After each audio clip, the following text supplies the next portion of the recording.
Very good morning to everyone. Thank you for joining us today. And you're very welcome along to today's webinar, Reopening Safely and Smartly.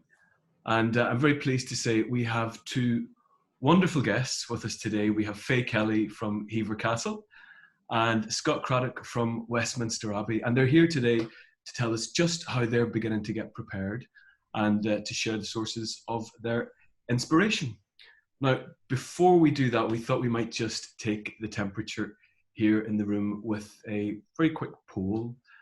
So if you can all look at your screens, I'm just going to launch a quick poll to ask, do you feel that you have received sufficient guidance on how to safely reopen to the public? So if you can each vote yes or no, that would be wonderful. All right, okay, totally scientific, by the way.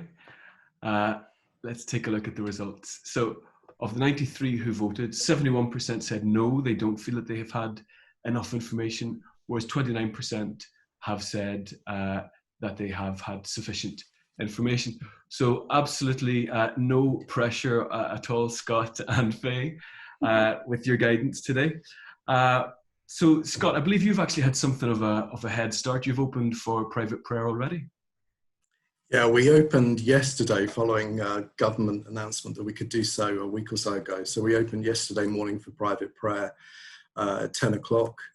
It was an amazing moment. We had a short few words by the Dean inside, and then the doors were open and the sunlight streamed into the Abbey for the first time in 3 months. It was an incredible moment.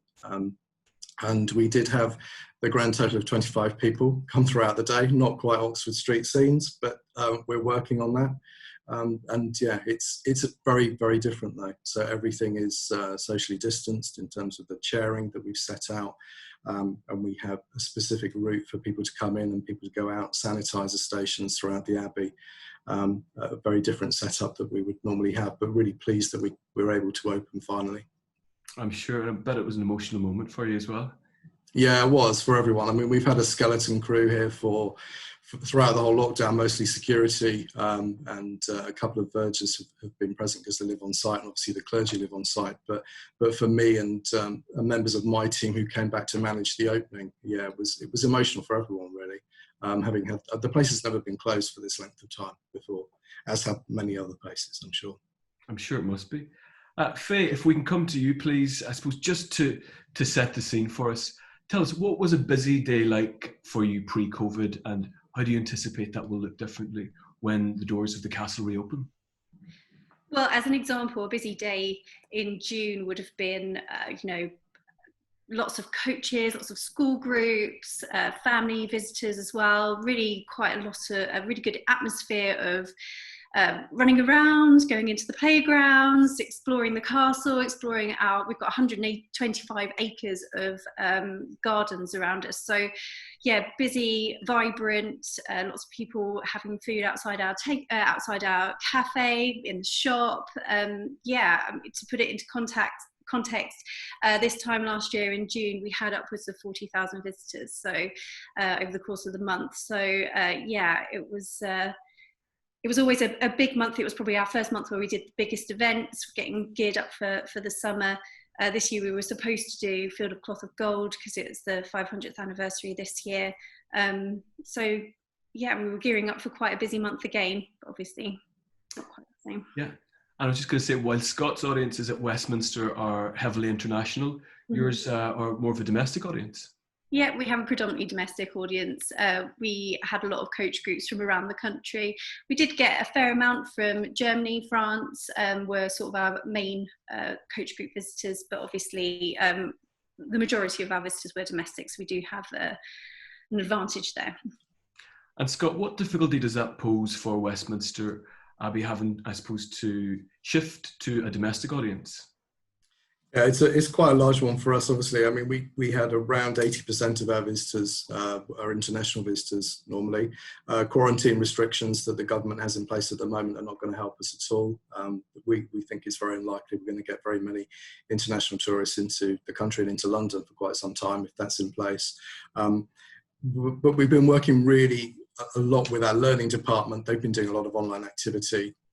to sort of reach out to the area around a bigger domestic market, trying to encourage people with their online content and hopefully draw people in once we can open or reopen for visiting, which we're hoping we can possibly do sometime in July. But it's going to be baby steps, I think, in terms of that. And we also face a difficulty in terms of messaging around public transport. We're right in the heart of central London, so it's going to be a challenge trying to possibly convince some people to come into central London who might be afraid to travel on public transport. Alongside that, obviously of late, there's been quite a series of protests in around the area as well. So the backdrop for us is quite a challenge at the moment in terms of trying to get people into the centre of London, I think. I'm sure it must be. And with obviously social distancing measures still in place, what's that going to do to your visitor numbers? So for us, an average day in June probably would be around 5,000 people coming through the doors. We're looking at 100 people an hour coming through with social distancing. So it's a massive drop. We are going to have to distance people outside. We're setting up a slightly different kind of queuing system so that we can socially distance people at 2 metres.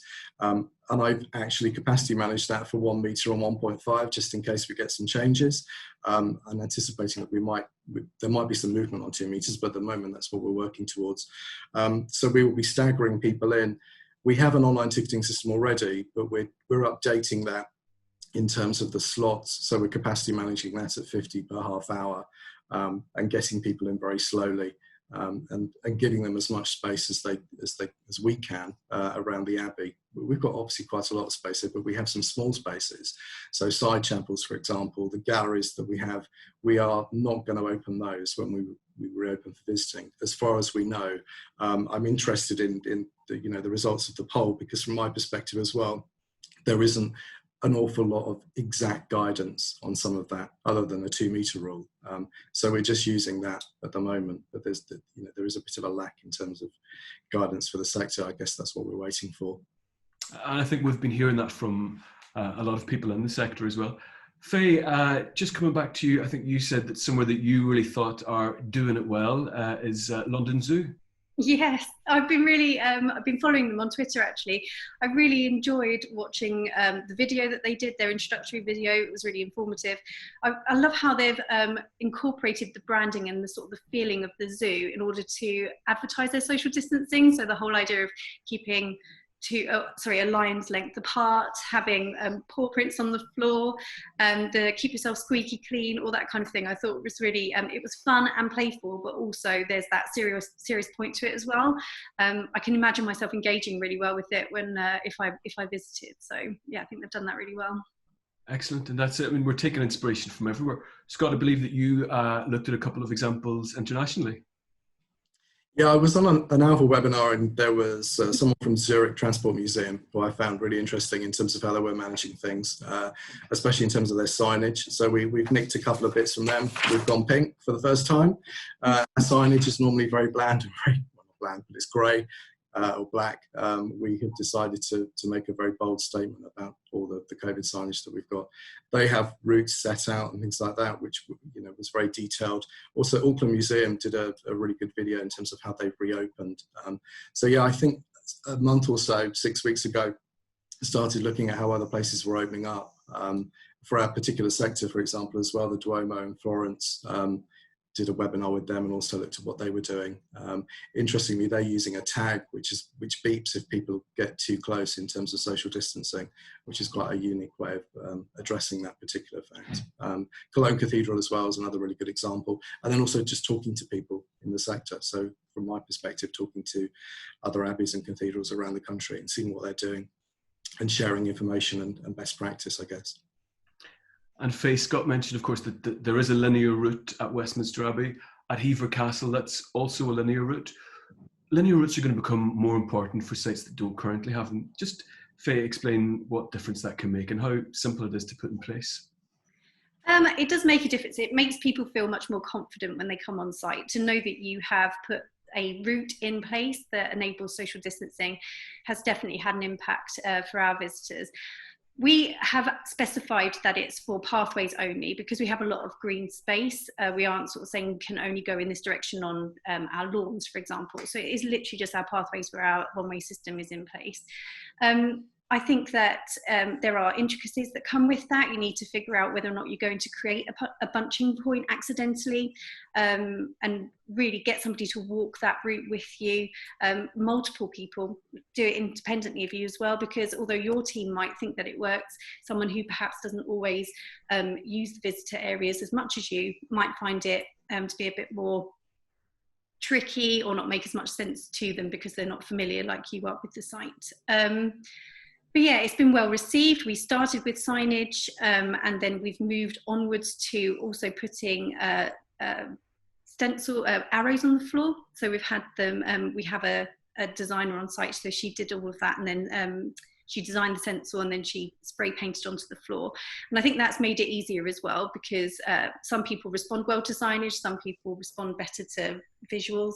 So at first there was a bit of confusion, but now the arrows really help people and direct people around the site. Okay, we are also going to move on to talk about hygiene, the role of technology, food and beverages as promised. But we have had one question just come in, and again, to all, feel free to submit your questions. There's a Q&A box at the bottom. And someone has asked, are you dependent on volunteers for some visitor services functions? How are you dealing with this, considering the often high level of volunteers who are over 70 or clinically vulnerable? So at Hever, we don't have volunteers. We are entirely staffing based. Although we did talk briefly about when we reopen the castle, some of our castle staff are vulnerable. And so we are having to take that into consideration in all of our planning for when we do reopen there. But no, we don't have any volunteers, or we don't rely upon them within visitor services. And Scott, I believe you did a survey with your team? Yeah, we do. So from our perspective, in my team, for example, we have at least 75 volunteers.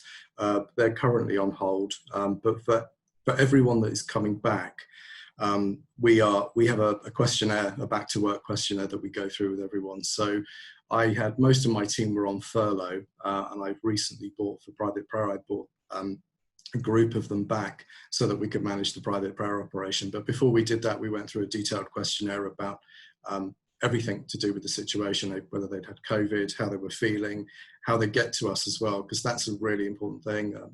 Most of my team rely on public transport in London. There's a level of anxiety about taking public transport.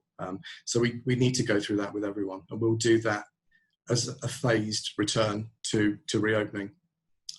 I can rely on our team for the visitor operation. We can run the visitor operation without volunteer support. We would like volunteers back because they add a great sense of value to what we do, especially with the welcome and the farewell and just talking to visitors that come. But we will do that in a safe manner when appropriate. I would probably get the visitor operation up and running first of all to make sure that works properly, and then try and get some volunteers back on site.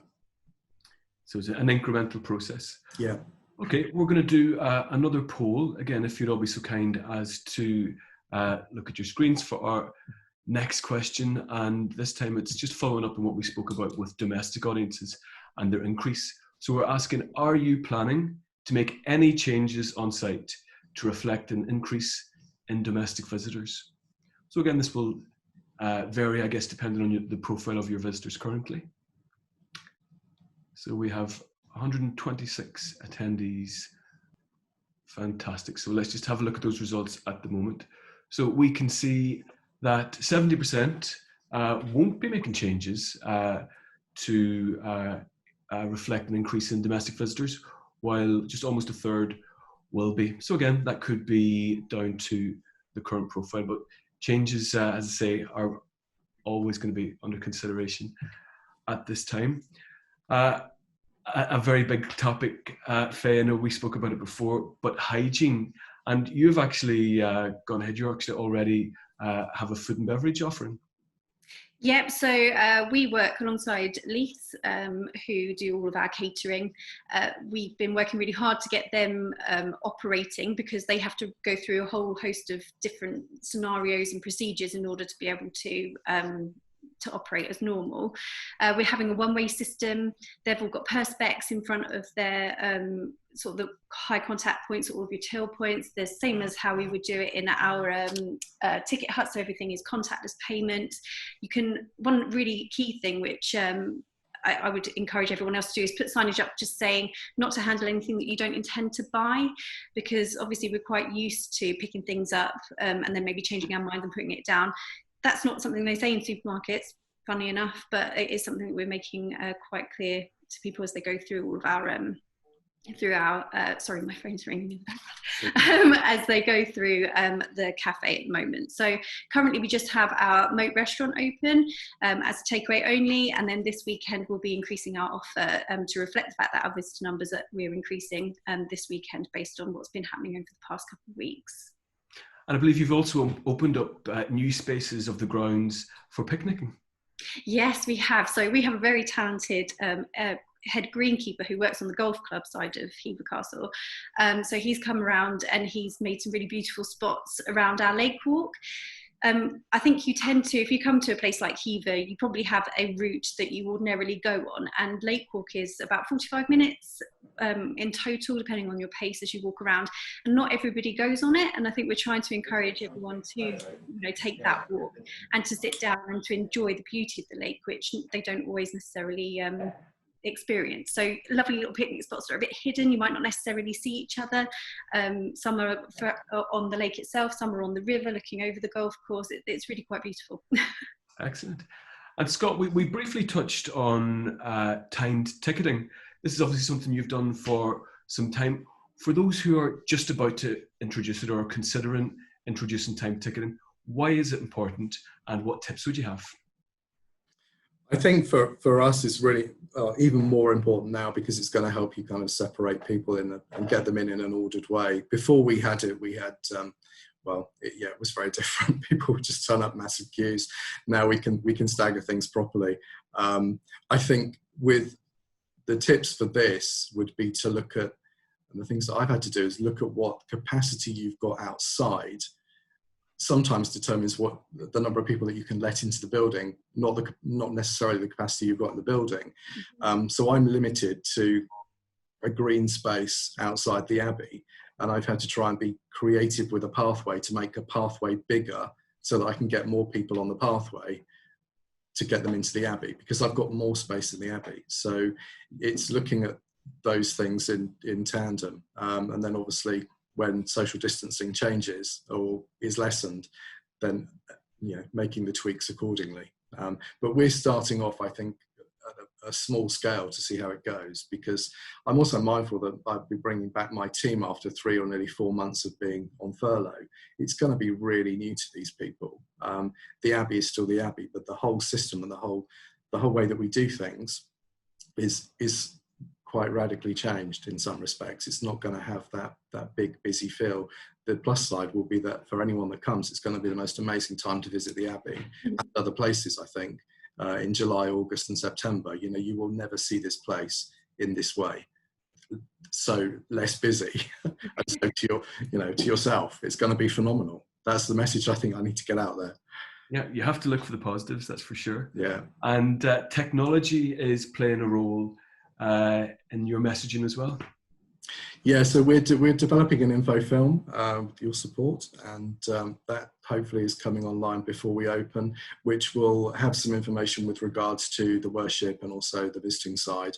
And that's something that I've seen when I've done a lot of research in other places, that it's really effective to get that message, that reassuring message across to people that, it's okay to come here. It's a safe space to come to. We will look after you. We'll take care of you. We've got everything in place. And that's the big message that I want to get out to people, really. Excellent. And just Faye, in terms of a cleaning regime, what plans do you currently have in place for when the castle reopens? For when the castle reopens, we already have quite a strict cleaning regime anyway. So when the castle reopens, all doors will be kept open so that people don't need to touch anything in particular. We will be dealing without audio guides that people can pick them themselves. They'll obviously be separated out so that you don't touch another one as you're collecting, but rather than us handing them over to people as we would have done before, they will be invited to do that, because this year we introduced that everybody gets an audio guide included with their castle ticket, which is something that's a bit new for us. And then we will be making it clear that all of our audio guides are cleaned between uses. So once they're put into the box, they're collected and then they're cleaned thoroughly before they're then put back on the rack for people to collect themselves. We were one of the last people to close. We actually closed our doors on the 22nd of March, which was just the day before lockdown was fully announced. So we actually already had quite a robust cleaning system in place prior to closing, including all of our ticket huts, etc. So this is something we're all quite used to and we're getting used to before we had to close anyway. So yeah, just making sure that all of our visitors know that if they use an audio guide or if they touch anything within the castle, which we're trying to keep to a minimum, including all of our interactives, we'll close those down completely. Anything that they do touch will be thoroughly cleaned. So excellent. Okay, so we've got some more questions coming in as well. Actually, I'll throw this with Faye while you're here. Someone's asking, what plans have people made to measure visitor experience and general feedback about the new experience when you reopen? So I'm talking to our head of marketing at the moment. We're in a quite a unique position. We did have pre-booking prior to COVID, but we didn't have a huge amount of people who booked that way or visited us that way. Now that people have to book and they need to put their details in, emails, etc., we have an opportunity to get a lot more information from people about their experience. So we're taking the time really to reevaluate our feedback channel, our SurveyMonkey essentially, make it a little bit more directed towards the experience now post-COVID, and try and get as much information from our visitors as we can. It's kind of a good opportunity off of the back of something that's happened. But yeah, just making it about how they found the one-way system, how they found the booking system, essentially your pre-visit, your visit, and then the end of your visit, and how you felt once you left site. Excellent. And Scott, Faye mentioned the one-way system. I believe you're using your audio guide to actually help with routing. Yeah, so we're really fortunate in that respect that we have a one-way system already in the Abbey, and the media guide that we have already helps people navigate that. We have that as a guide that people can take on site. We also have a downloadable app which people can download. So that route will still exist. There will be a couple of things that won't be permitted on that route when we first reopen, we think, which are side chapels off the Lady Chapel, for example. And then the guide finishes in the Abbey, and then the only change that we're making is the cloisters. Normally you could roam around the cloisters whichever way you wanted, but with this we are going to have to enforce a one-way route around the cloisters, which is really easy because it's a square, and we can just block an area off. So that's what we'll do. We like a tensor barrier here at the Abbey, and they come in very handy. So excellent. Yeah, that's engaged tensor barriers. Yeah, I can see we've had over 20 questions so far. It's no exaggeration to say that almost half of those are on the one subject. So a question to you both is, how do people manage toilets and hygiene and people bunching in those areas? Scott, you're laughing, you can go first. This is the question you get asked all the time. This is the big question that I had last week when I was talking to other English cathedrals. We have quite a big toilet block in the cloisters, and we're just working out a plan how we're going to do that now. We don't have the toilets open at the moment for private prayer, so I made the decision to keep toilet facilities closed. It's just access into the nave. But we essentially will be having a one-way system into the toilets.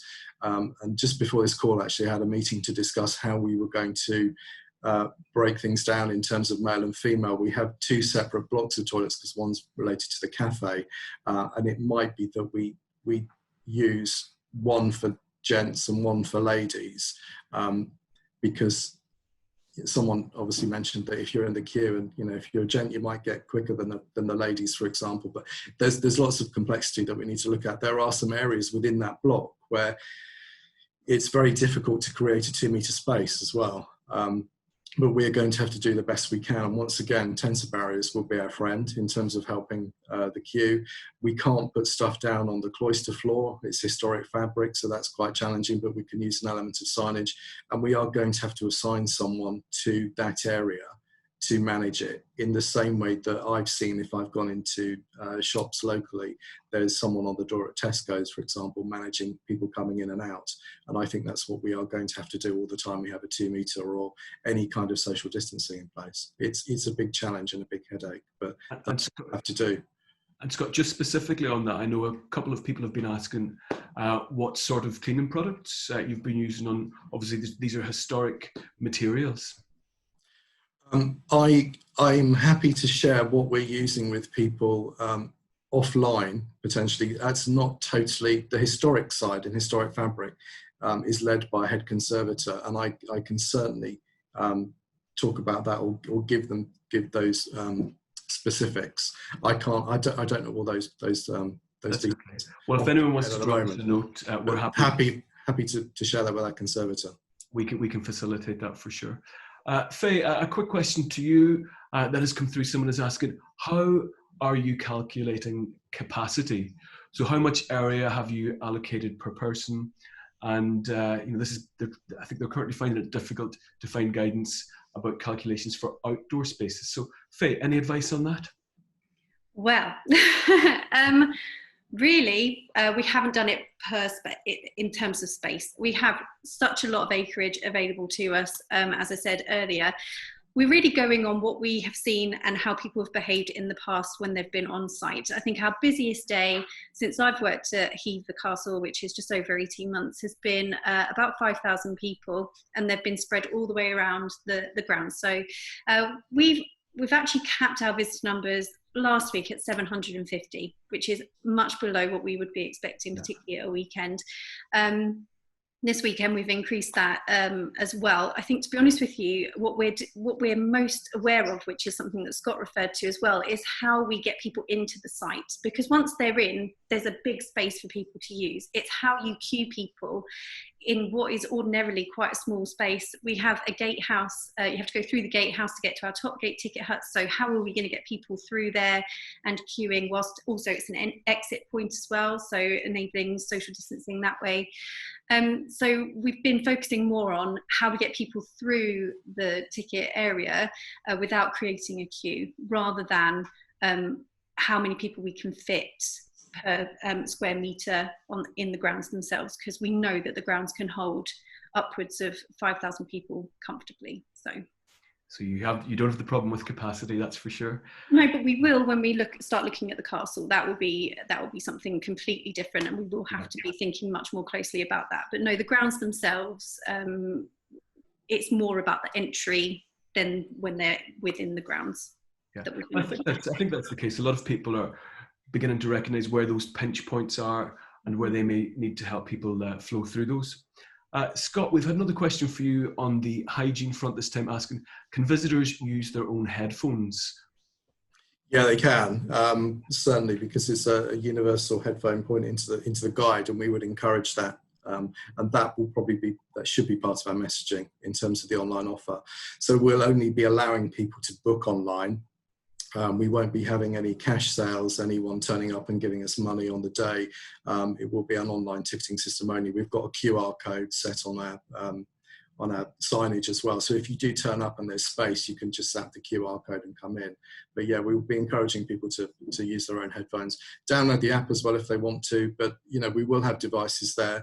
As Faye said as well, before we closed down sort of mid-March, we had a very robust cleaning regime for the media guide, and we would still anticipate having that in place, and obviously being very visual with our cleaning as well, which is really important. That's it. Well, I say we could talk all day, and it has flown by this half hour. Look, be assured we will be running future sessions, so stay tuned for further details, and we will be in touch with all of you to let you know when those will be taking place. There will also be a follow-up email as well with the details that we discussed today, and we'll hopefully get those details from Scott on the cleaning products that are used as well, and we can include that in there. Scott and Faye, thank you so much for joining us today, and you're very, very useful and timely information. And we hope to see you all again soon. If you have any questions about videos, introductory videos, audio guides, multimedia guides, we're always happy to have a chat. And until next time, thanks for joining us, and the very best of luck with your reopening. Thank you. Thank you.